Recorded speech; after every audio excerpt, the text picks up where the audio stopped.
Light মারতেছে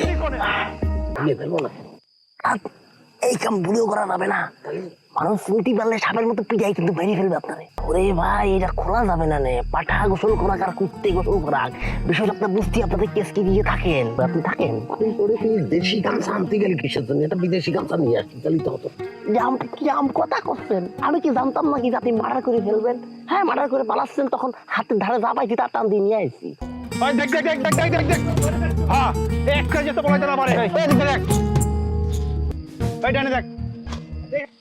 গাছের উপরে দেখ।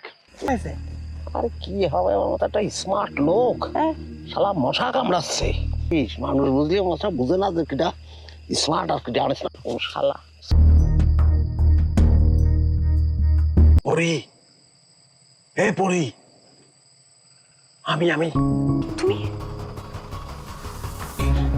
তুমি এনে কি করতেছো?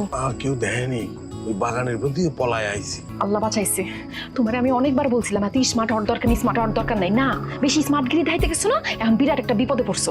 আমি এমনি ভয়ের মধ্যেই আছি, কিন্তু আমার ভয় দেখাচ্ছে আমার। ভয় দেখাইতেছি না, আয়সা যেহেতু পড়ছো জঙ্গলে যাওয়ার দরকার নাই, তুমি আশেপাশে কোথাও থাইকে যাও। বুঝলেই মুরব্বীদের বাসায় গিয়া পায়ে ধরে ক্ষমা চাই নিবা। পায়ে ধরে মাপ চাইলে মাপ করবে না? করবে, মনে যা আসে তুমি সুন্দর করে তাদের বলবো, তারা মাফ করে দিব। করে না তো দাঁড়াও, আমি চাদরটা দিতেছি, চাদরটা রাখো।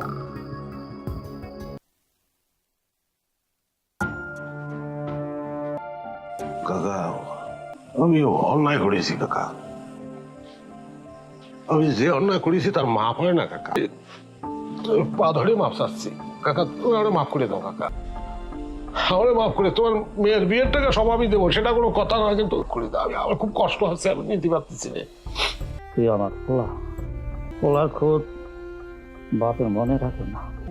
আরে সবাই তো মাফ করে দেয় সাহেব। হে ভাই আমি করেছি, আমি তোরে খুব তুচ্ছ তাচ্ছিল্য করেছি রে ভাই। ভাই তুই আমার মাফ করে দেবে, খাচ্ছি দাও। আসামিরে বলেন খাবার হতে আর 2 মিনিট লাগবে। আসামির একটা লুঙ্গি দিতি কও, আসামির লুঙ্গি পরে পান্তা ভাত খাবে। মা আসামি কি বাদির একটু হাত ধরতে পারে?